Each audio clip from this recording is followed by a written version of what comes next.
5ই ফেব্রুয়ারি 1992 ব্রাজিলের এক অতি সাধারণ ও দরিদ্র পরিবারে জন্ম নেয় এক শিশু।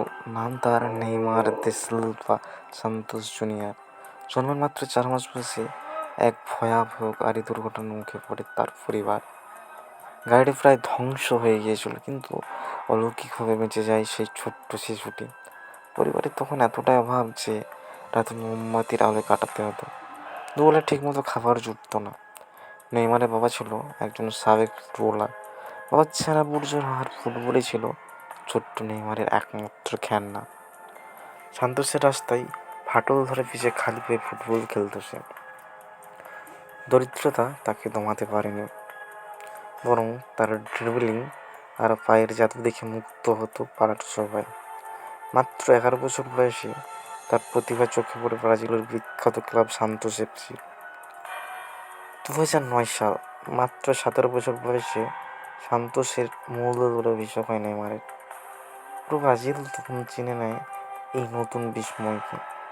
এরপর 2013 সালে আসে সে মহেন্দ্রক্ষণ স্প্যানিশ জায়ান্ট বার্সেলোনা তাকে দলে ভেড়ায়। লিওনেল মেসি আর লুইস সুয়ারেজের সাথে জুটি বেঁধে তৈরি করেন ফুটবল ইতিহাসের অন্যতম সেরা আক্রমণ ভাগ এমএসএন।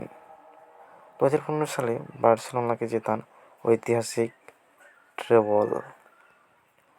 2017 সালে ফুটবল বিশ্বকে চমকে দিয়ে ইতিহাসের সর্বোচ্চ 222 মিলিয়ন ইউরোর রেকর্ড ট্রান্সফার ফিতে তিনি যোগ দেন ফরাসি ক্লাব পিএসজিতে। কিন্তু ক্যারিয়ারের সোনালি সময়ে বারবার ইনজুরি বা চোট তার পথ আঁকড়ে দাঁড়ায়। 2014 সালে ঘরের মাঠে বিশ্বকাপে মেরুদণ্ডের ইনজুরি হোক বা পিএসজির হয়ে পায়ের গোড়ালির চোট, বারবার রক্তচক্ষু দেখিয়েছে নিয়তি, কিন্তু প্রতিবারই ফিনিক্স পাখির মতো চোট কাটিয়ে মাঠে ফিরেছেন তিনি। 2023 সালে আল হিল্লা ক্লাবে যোগ দিয়ে ফুটবল ক্যারিয়ারের নতুন অধ্যায় শুরু করেন। তবে ব্রাজিলের হলুদ জার্সিতে তিনি যা করেছেন তা চিরকাল অমর হয়ে থাকবে। কিংবদন্তি পেলের সর্বোচ্চ গোলের রেকর্ড ভেঙে তিনি তখন ব্রাজিলের ইতিহাসে সর্বকালের সেরা গোলদাতা। রাস্তার ধুলোবালি থেকে উঠে আসা বিশ্ব ফুটবলের সিংহাসনে বসে এই হলো নেইমার। কোটি কোটি তরুণের কাছে তিনি শুধু একজন ফুটবলার নন, তিনি এক অনুপ্রেরণার নাম, যিনি শিখিয়েছেন স্বপ্ন যদি সত্যি করতে হয় তবে লড়াইটা শেষ রক্তবিন্দু পর্যন্ত লড়তে হয়।